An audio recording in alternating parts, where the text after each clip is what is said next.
오늘의 뉴스에서는 배우 조진웅의 과거 범행이 드러난 가운데 그의 소년범 경과 그리고 지금까지 왜 밝혀지지 않았는지에 대한 이야기를 다루게 됩니다. 조진웅은 과거 10대 시절의 범행을 일부 시인했으며 이에 대해 전문가들의 분석과 의견이 쏟아지고 있습니다. 조진웅의 범행은 고등학교 시절에 발생했다고 알려져 있습니다. 이러한 범행이 어떻게 밝혀지지 않았는지 그리고 그 배경이 무엇인지 이번 기회를 통해 정확히 짚어보겠습니다. 소년범 범죄는 일반 범죄와는 다른 이면을 가지고 있기 때문에 많은 이들의 궁금증을 자아냅니다. MBN의 김명준의 뉴스파이터 방송에서 김명준 앵커는 조진웅의 전과에 대해 의문을 제기했습니다. 그는 이것이 범죄라면 공문서에 남아있을 텐데 왜 지금까지 알려지지 않았는가라고 질문했습니다. 이에 장윤미 변호사는 소년범의 경우 일반 형사 전과와 완전히 다른 기준으로 처리된다고 설명했습니다. 소년범으로 처벌받는 경우 성인과는 다른 방식으로 재판이 진행되고 처분됩니다. 장윤미 변호사는 미성년자일 경우 범죄의 경중에 따라 징역형이 아닌 다양한 처벌이 이루어진다고 언급했습니다. 이는 범행 후 소년원의 생활태도 및 반성 여부를 종합적으로 고려하기 때문입니다. 조진웅이 소년범으로 전과 기록이 남지 않은 이유는 소년원에서의 처분이 일반 형사 기록으로 분류되지 않기 때문입니다. 따라서 그의 범죄 이력은 외부에서 쉽게 접근할 수 없는 민감한 정보로 취급됩니다. 변호사조차도 특정 경우에만 접근할 수 있는 정보라는 점이 중요합니다. 시청자 여러분, 이번 사건은 우리의 법 체계가 얼마나 복잡하고 섬세한지를 보여줍니다. 소년범은 그 나이에 따라 재기에 대한 가능성이 열려 있기 때문에 사회는 그들을 어떻게 이해해야 하는지에 대한 깊은 고민이 필요합니다. 또한 우리가 평소에 생각하지 못했던 범죄의 이면을 들여다보는 기회가 될 것입니다. 조진웅의 과거 범행은 이제껏 알려지지 않았던 사실들이 드러나면서 많은 사람들의 관심을 모으고 있습니다.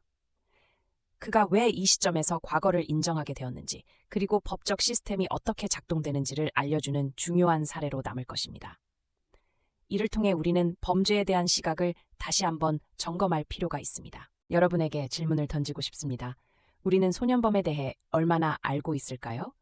그들의 과거를 이해하고 제기할 수 있도록 돕는 것이 사회의 역할이 아닐까요? 댓글로 여러분의 생각을 공유해 주시기 바랍니다. 김명준 앵커는 조진웅의 전과가 어떻게 그동안 숨겨져 있었는지에 대해 추가적인 질문을 던졌습니다. 이는 법적 시스템이 제공하는 정보의 접근성 문제를 짚어보는 계기가 되었습니다. 장윤미 변호사는 소년법의 정의와 그 특수성에 대해 설명하며 소년범의 경우 처벌을 받을 기회가 주어진다고 강조했습니다. 이는 범죄자가 사회에 다시 돌아갈 수 있는 기회를 만들어주는 법적 장치입니다. 조진웅이 소년원에서 어떤 경험을 했고 그 경험이 그의 삶에 어떤 영향을 미쳤는지도 중요한 쟁점입니다. 그는 과거의 범행 후 어떤 내적 갈등과 싸워왔는지를 돌아봐야 할 시점입니다. 이번 사건의 영향은 조진웅뿐만 아니라 소년범 범죄에 대한 사회적 인식 개선에도 연결될 수 있습니다. 사람들이 소년범에 대해 갖고 있는 선입견이 어떻게 변화할지가 주목됩니다. 현행 법체계 내에서 소년범의 전과 기록이 어떻게 관리되고 있는지에 대해 깊이 있는 논의가 필요합니다. 장윤미 변호사는 변호사들도 전과 조회를 시도할 때 여러 제약이 있다고 밝혔습니다. 소년범의 전과가 일반 형사 기록과 달리 보호받는 이유는 무엇인지, 그리고 그로 인해 긍정적인 제기가 가능성이 커진다는 점도 언급되어야 합니다. 이를 통해 사회가 보다 포용적이 될 수 있습니다. 또한 변호사들이 소년원 처분을 참고용으로만 사용할 수 있다는 점도 주목해야 합니다. 이 같은 제안은 소년범들이 다시 사회에 통합될 수 있도록 돕기 위해 존재합니다. 앞으로 조진웅의 경우가 어떻게 진행될지, 그리고 그의 과거가 공개됨으로써 어떤 사회적 변화가 오게 될지 지켜보는 것도 흥미로운 포인트입니다. 이는 큰 화두가 될 수 있습니다. 김명준 앵커는 제보한 사람은 조진웅 씨의 과거를 볼 수 있는 건가? 라는 질문을 던지며 범죄 이력의 접근성 문제에 대해 질문했습니다. 이는 법적 시스템의 허점을 짚는 기회가 될 수 있습니다.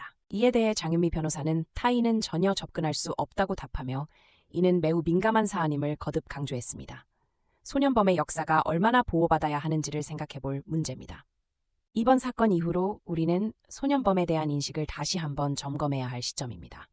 이 문제는 단순히 개인의 범죄 이력을 넘어 사회 전체에 영향을 미치기 때문입니다.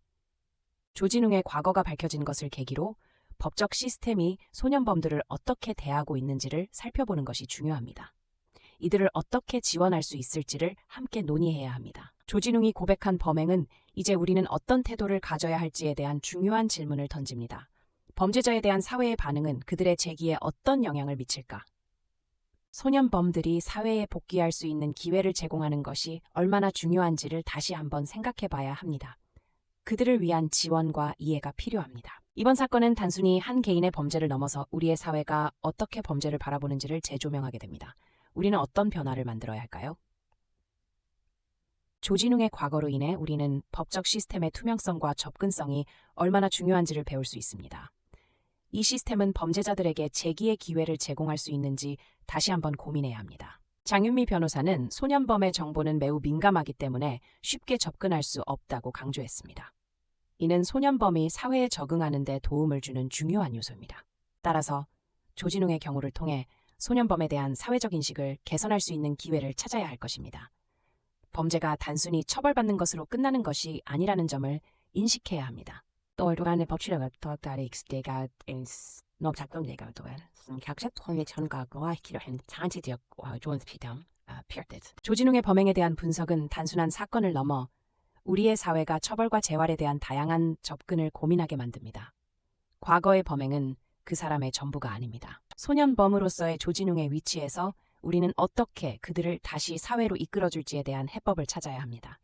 그들의 과거를 극복하려는 의지가 중요합니다. 이번 사건을 계기로 사회가 소년범에 대해 보다 포용적이고 이해심 있는 시각을 가질 수 있도록 여러 방안을 모색해야 합니다.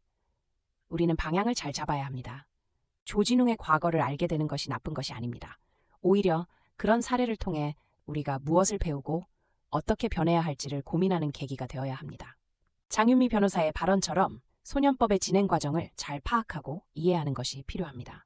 그 과정을 통해 교육과 재활의 기회를 제공하는 것이 사회의 역할입니다. 소년범의 범죄가 사회에 어떤 영향을 미치는지를 돌아보며 그들을 위한 지원 프로그램과 정책의 필요성을 상기해야 합니다. 이들은 우리 사회의 일원으로 돌아올 수 있습니다. 조진웅이 과거를 회상하며 느낄 감정은 어떠할까요? 그가 오늘날 느끼는 반성과 책임감은 우리 모두가 배워야 할 부분입니다. 우리는 그를 이해하고 받아들여야 합니다. 이번 사건은 다른 소년범들에게도 적용될 수 있는 중요한 교훈이 됩니다. 그들의 사례를 통해 우리는 재기의 가능성을 열어두어야 합니다. 우리는 조진웅의 이야기를 통해 범죄에 대한 시각을 넓혀야 합니다. 이와 같은 사건은 단순히 처벌하는 것이 아닌 예방과 지원이 필요함을 일깨워줍니다. 결국 사회는 범죄자에게도 기회를 주어야 합니다. 그들의 과거를 이해하고 다시 새로운 삶을 살 수 있도록 도와야 합니다. 조진웅의 사건을 통해 우리는 미래의 범죄 예방과 소년범에 대한 대처 방안을 고민해봐야 합니다. 이들은 우리의 미래이기도 하니까요. 이번 사건은 재기와 회복의 가능성을 보여주는 사례로 간주될 수 있습니다. 조진웅의 사례가 우리 사회의 더 나은 변화로 이어지길 바랍니다. 결국 우리가 함께 고민하고 대화하는 것이 중요합니다. 소년범에 대한 인식, 법적 시스템의 개선, 그리고 그들이 사회에 통합될 수 있는 방법을 찾는 것이 우리 모두의 책임입니다.